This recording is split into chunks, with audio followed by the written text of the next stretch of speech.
예를 들면 비니시우스가 42% 성공률인데 예. 성공률 자체가 압도적이에요. 네. 일단 72.58 세리아. 네. 내향이 1인데 77회에 50%예요. 50%. 네. 리오넬 메시 102회 성공했고 뭐 59%라고 쳐도 굉장히 많이 차이가 나고요. 벨링엄은 좀 높네요. 86회 성공했습니다만 성공률 자체는 67.19%. 특별히 근데 크리스탈 플레이스의 에제네요. 네네.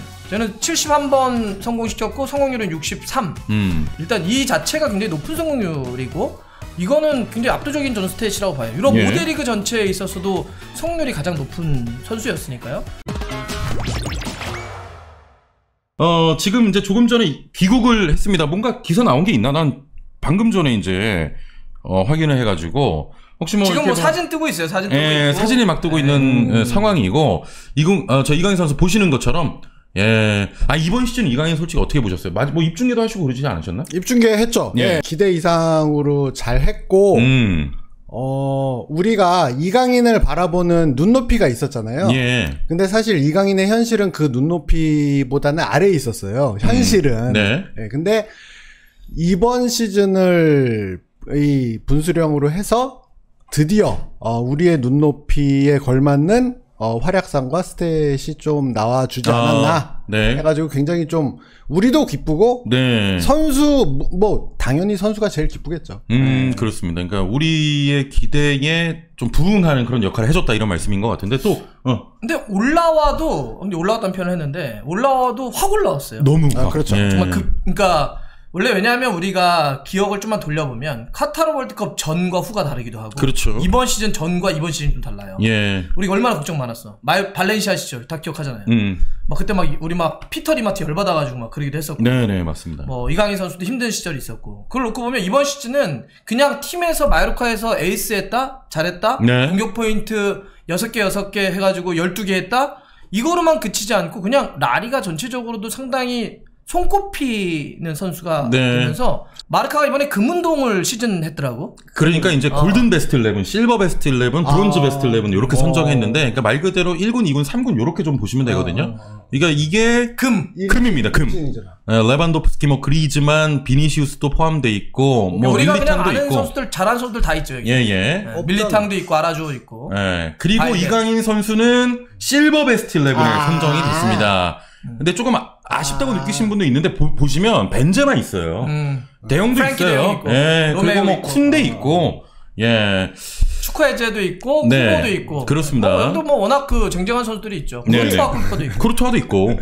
무리키 좀 섭섭하겠다. 무리키 그래서 무리키가 있어. 브론즈로 가 있습니다. 무리키 있어요.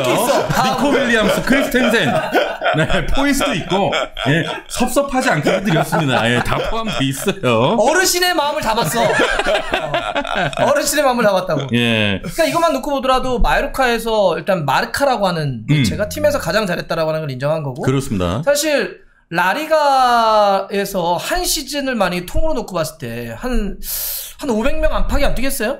1분이라도 뛴 선수들 다 합치면은? 그렇게 한 4,500명이 뛰는 리그에서 두 번째 베스트 11에 저렇게 들었다는 것 자체. 그러니까 그 얘기를 하는 거야.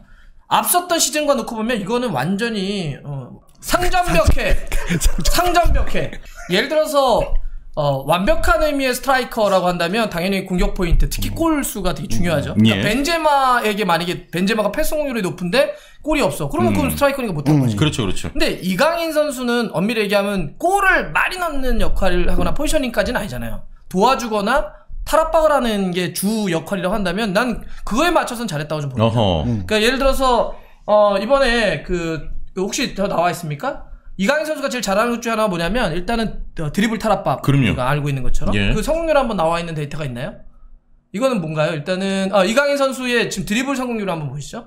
이게 라리가 기준인가요? 이 라리가예요. 저 이제 라리가인데 이게 뭐냐면 드리블 성공 횟수가 2위입니다. 그러니까 1위는 이제 비니시우스고 횟수가 2위고. 자, 지금 그러면 유럽 5대 리그를 좀 봐드릴게요. 일단 이건 성공률을 얘기해줘야지. 성공률은 72.58%. 그러니까 거의 압도적으로 1위예요. 압도적으로 1위입니다. 성공률은 일단 압도적으로 1위입니다. 이게 예를 들면 비니시우스가 42% 성공률인데, 근데 성공 횟수 차이도 그렇게 크진 않거든요.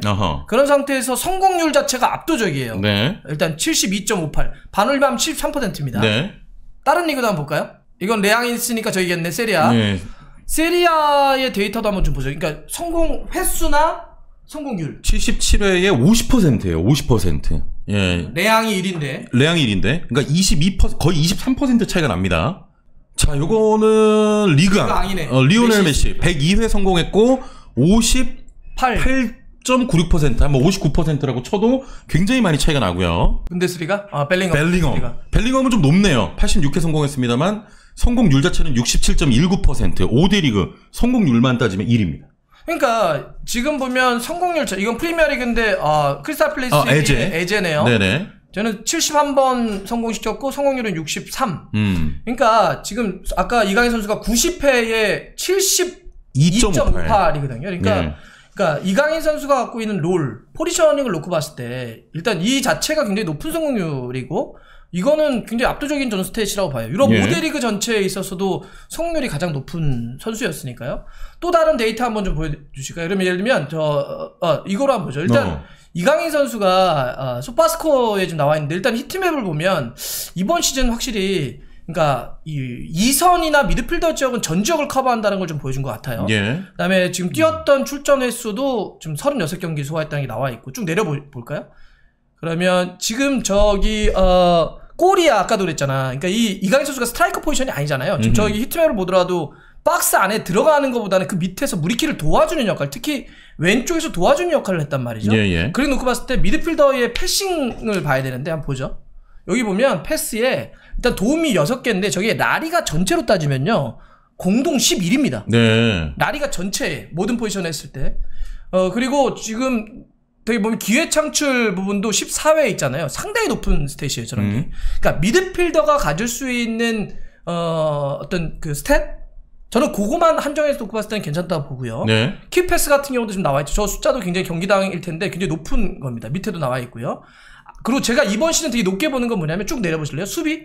저는 수비 스탯이 잡혔다는 게 이번 시즌 되게 그러니까 미드필더이기 때문에 미드필더는 공격도 공격이지만 수비도 해줘야 되잖아. 근데 그동안 사실 이강인에 대한 아쉬움 중에 하나가 뭐냐면 수비하는데 피지컬적으로 밀리거나 수비하는데 조금 적극성이 덜하다 이런 거였는데 지금 보면 저렇게 드리블을 차단하거나 그다음에 태클로서 상대를 끊거나 이런 스탯이 경기당 1회 이상이 다 만들어졌다는 거죠. 사실 예전에는 별로 못 봤던 스탯이에요 저게. 그래서 이렇게 수비 능력까지 올라왔던 이강인 선수의 저는 이번 스탯은 저는 미드필더라고 하는 포지션을 놓고 봤을 때는 좋았다 봅니다. 그래서 마르카라고 하는데도 이제 뽑았던 것이 아니냐. 저는 이렇게 좀 생각을 해요. 그렇습니다. 지금 뭐 이제 세부적인 스탯 같은 거를 잘 말씀해 주셨고 일단은 뭐 총 2,840분 출전 33경기 선발로 나왔고 공격 포인트 6개 득점 6개 도움으로 12개. 자 그리고 라리가 한국인 최초 멀티골의 2자릿수 공격 포인트 그리고 품모 평점이요 시즌 평점이 7.19로 팀 내 1위입니다. 그리고 MOM이 총 6번 선정됐는데 그리즈만 레반도프스키가 7회예요. 그 다음으로 MOM에 많이 선정됐던 마요르카가 라리가에서 XG가 꼴등이에요. 그런 팀에서 12개의 득점에 공격 포인트 관여를 했단 말이에요. 그러면은 그만큼 지배력이 있었고 팀의 공격을 이끌었다는 뜻이잖아요. 그런 뭐라 그래야 돼? 정성적 평가가 이강인을 더 돋보이게 만들었고 마르카도 그 부분을 인정했기 때문에 저렇게 넣었다고 생각을 해요. 저는 그 동의. 저는 사실 그거에 동의였어요. 아까 포지션을 얘기했던 것도 마찬가지고 마요르카라고 하는 팀을 전 감안해야 되는 스탯이라고 보거든요. 그러면 그러니까 저도 요즘은 어쨌든 그 공격 2선 자원들을 포함을 해서 우리가 그 공격 포인트 생산성이라는 표현을 써요. 많아야 돼 실제. 그래서 뭐 기본적으로는 어쨌든 수치가 10개 이상을 넘어가는 게 좋습니다. 그게 만약에 스트라이커는 무조건 10골 이상 때려 넣어야 돼. 손흥민 선수가 어려웠어도 10골 이상 때려 넣어야 되는 것처럼 미드필더들도 어느 일정하게 그 스탯을 쌓아야 돼요. 근데 이제 예를 들면 김덕배 같은 친구들 같은 경우는 완전히 이번 시즌 홀란드 밑에서 하프 스페이스를 공략하는 유형이니까 걔는 더 많이 쌓죠. 능력도 굉장히 뛰어나고. 그래서 그런 일정하게 스탯을 쌓아야 된다는 거 동의하는데 이강인이 그러면 스탯이 적냐? 저는 그렇지는 않다고 보는 거예요. 예를 들어서 어시스트 랭킹 제가 아까 공동 11위라고 했는데 어시스트를 제일 많이 한 게 그리즈만입니다. 그리즈만은 너무 압도적이에요. 16개예요. 16개를 빼면 2위가 지금 미켈 메리노인데 메리노가 몇 개 한 줄 알아요? 몇 개 했습니까? 9개 했어. 2위가. 별로 차이 안 나네. 3위 비니시우스가 9개, 이런 거예요. 나머지는 8개, 7개가 둘레, 6명이에요. 그러니까 실제로 만약에 하나를 더 했다고 한다면, 우리가 만약에 라리가에서 그러면 뭐 어시스트 랭킹 탑 5에 들어가는 수치거든. 적은 게 아니에요. 하나 차이거든. 그러니까 나는 절대치로 보더라도 이게 그냥 6이라고 하는 거 보면 좀 적을지 몰라도 나리가 전체로 봤을 땐 그렇게 낮은 건 아니다. 물론 아까 했던 것처럼 지금보다 이강인 선수가 훨씬 더 높은 평가를 받으려고 한다면 공격 포인트 생산성 더 높아가야 돼요. 하지만 이번 시즌 보여줬던 이 스탯 자체도 낮은 건 아니라고 보고요. 또 하나는 아까 형이 얘기했으니까 짧게만 얘기하면 마요르카에서 이렇게 했다라고 하는 그 평가는 해줘야 돼요.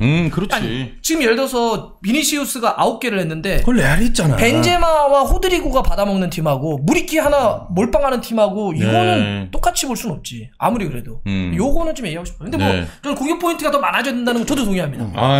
뭐 동의하는 부분도 있고 좀 다른 생각도 있는데 저도 갑자기 아주 목이 좀 안 좋은 것 같아요. 아니 그래서 아니 이거는 난 형이랑 난 그래서 어떻게 했냐면 좀 센 팀 갔을 때 어느 정도 포인트를 기록하는지 보고 싶어. 그렇죠. 그게 뭐 팬심도 그렇고 선수 본인도 그렇겠죠. 맞아. 더 센 데 가서 솔직히 마요르카 축구 좀 재미없어. 극악의 축구잖아. 좀 재미없었습니다. 정상적인 그 라인을 유지를 하면서 하는 팀에서도 저렇게 잘할 수 있을지 너무너무 보고 싶고. 근데 마지막으로 강조하고 싶은 거는 이강인이 이제 막 시작을 했다는 거죠. 우리에게서 이강인은 2019년 혹은 슛돌이 때부터 시작을 했지만 유러피언 풋볼러로서의 이강인의 진짜 스타트는 이번 시즌이었다고 생각하거든요. 그건 동의합니다. 그리고 지금 02년생이잖아. 지금 21살이에요. 앞으로 01년. 그럼 22살. 앞으로 나아갈 길이 정말 창창한 친구란 말이죠. 지금 그러니까 뭐 기대하는 거는 좋은데 이 친구가 만약에 내후년에 가가지고 약간 좀 주춤한다고 해서 그렇게 너 왜 2년 전에 1년 전에 잘했는데 왜 지금 못해 이렇게 뭐 할 필요는 없다. 이 친구는 너무 어리고 앞으로 갈 날이 최소 10년 15년 2030 2034 월드컵에도 지금 뛸 수 있는 친구니까 이제 그렇게 좀 이제 막 시작한 친구다. 라는 개념으로 좀 봤으면 좋겠어. 자, 이제 뭐, 이강인. 강인 화이팅! 바모스! 강인이 사람. 이강인 최고였다! 이강인 맨시티 가야 돼. 늦었어! 자, 결국 이제 두 분의 말씀을 좀 정리해보면, 이강인 선수 이번 시즌 가장 좋은 시즌을 보냈고, 지금까지의 어떤 선수 활약에서, 정말 좋은 팀 가서 그 팀에서 또 어떻게 뛰는 모습, 이게 좀 보고 싶다. 뭐 이렇게 좀 기결을 하겠습니다.